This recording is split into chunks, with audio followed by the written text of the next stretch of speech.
حضرت علی کی شہادت کا واقعہ ایک ایسا سانحہ ہے جو اسلامی تاریخ میں گہرا اثر چھوڑ گیا۔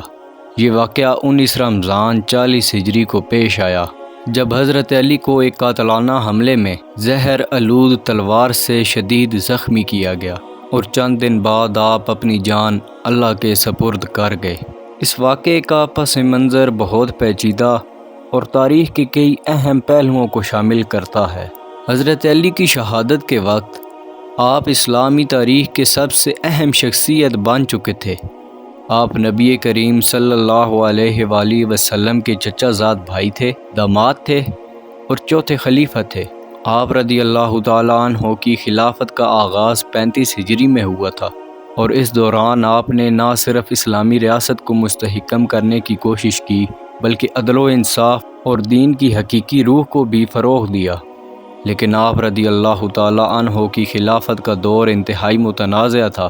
اس کے بعد کی جنگیں جیسے جنگ صفین، جنگ نہرواں اور جنگ جمل نے مسلمانوں کے درمیان تقسیم پیدا کی اور اس کے نتیجے میں مختلف گروہ پیدا ہوئے۔ ان میں سب سے بڑا گروہ خوارج تھا، جو حضرت علی رضی اللہ تعالیٰ عنہ کی خلافت کے مخالف تھے۔ خوارج دراصل وہ لوگ تھے جو جنگ صفین میں حضرت علی کے ساتھ تھے، مگر جب تحکیم کا معاہدہ ہوا تو انہوں نے اسلام قبول نہیں کیا اور حضرت علی کو کافر قرار دے دیا، نعوذ باللہ۔ ان کا خیال تھا کہ حضرت علی رضی اللہ تعالیٰ عنہ نے جنگ صفین میں غیر اللہ کے فیصلے کو قبول کر کے اللہ کے حکم کے خلاف عمل کیا۔ خوارج کا یہ عقیدہ تھا کہ کوئی بھی شخص جو اللہ کے حکم کے خلاف جائے وہ کافر ہے اور اس کی سزا موت ہے۔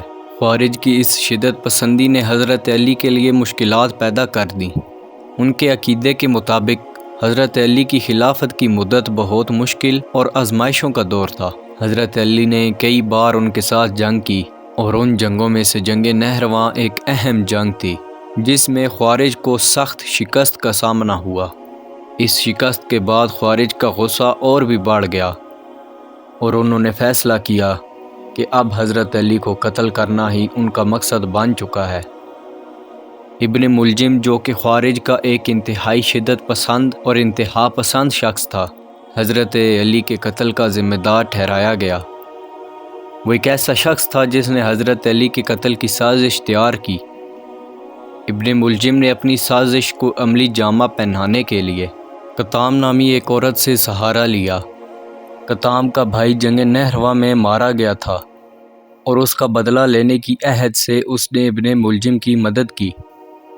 ابن ملجم نے کتام سے وعدہ کیا تھا کہ اگر وہ حضرت علی کو قتل کر دیتا ہے تو وہ کتام کو اپنی بیوی بنا لے گا۔ ابن ملجم نے اپنا منصوبہ مکمل طور پر تیار کیا۔ اس نے حضرت علی کو قتل کرنے کے لیے رمضان کے مہینے کا انتخاب کیا، کیونکہ اس مہینے میں مسلمان عبادت میں مصروف رہتے ہیں اور یہ ایک ایسا خاص موقع تھا۔ اس نے زہر آلود تلوار تیار کرائی اور کوفہ کے لوگوں میں اپنی سازش کے بارے میں کسی کو خبر نہ ہونے دی۔ 19 رمضان 40 ہجری کو حضرت علی مسجد کوفہ میں نماز فجر کے لیے جا رہے تھے۔ آپ کی طبیعت میں عموماً نرم مزاج اور عبادت کے لیے دل میں گہرا لگاؤ تھا۔ حضرت علی کی نماز کو آغاز کرنے کے لیے آپ مسجد میں پہنچے اور جیسے ہی آپ سجدے میں گئے تو ابن ملجم نے تلوار اٹھا کر آپ پر حملہ کر دیا۔ ابن ملجم نے آپ کے سر پر ایک شدید وار کیا جو آپ کی پیشانی پر لگا اور خون بہنا شروع ہو گیا۔ حملہ اتنا شدید تھا کہ حضرت علی فوراً گر گئے اور خون سے محراب بھر گئی۔ ابن ملجم فوراً موقع سے فرار ہو گیا، مگر حضرت علی کی آواز بلند ہوئی اور آپ نے فرمایا، رب کعبہ کی قسم، میں کامیاب ہو گیا۔ حضرت علی کو فوراً مسجد سے اٹھایا گیا اور گھر لے جایا گیا۔ وہاں آپ کی حالت انتہائی تشویشناک ہو گئی۔ حضرت حسن اور حضرت حسین آپ کے قریب بیٹھے تھے۔ حضرت علی کی حالت نازک تھی اور آپ کی زندگی کا ایک لمحہ باقی تھا۔ آپ نے اپنی آخری باتیں اپنی بیٹی ام کلثوم اور اپنے بیٹوں حسنین سے کیں۔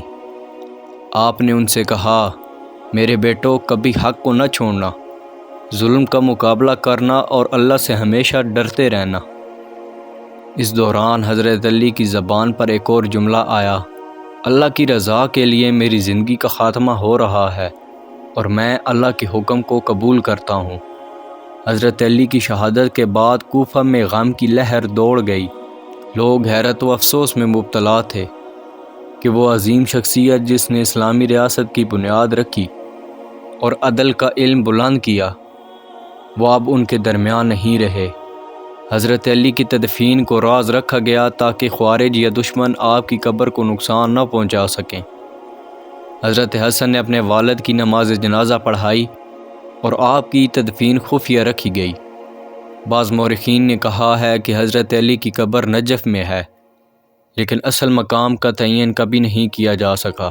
ابن ملجم کو فوراً گرفتار کر لیا گیا۔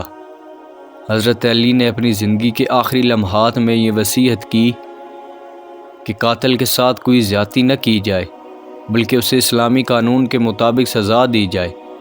چنانچہ جب ابن ملجم کو قصاص میں مارا گیا تو اس پر کوئی ظلم نہیں کیا گیا اور اسے ایک ہی ضرب سے قتل کر دیا گیا، جیسا کہ حضرت علی نے حکم دیا تھا۔ حضرت علی کی شہادت نہ صرف ایک سانحہ تھی، بلکہ اس کے بعد اسلامی تاریخ میں ایک نیا باب رقم ہوا۔ حضرت علی کی شخصیت آج بھی ایک مثالی رہنمائی فرماتی ہے اور ان کی شہادت کا واقعہ مسلمانوں کے دلوں میں زندہ ہے۔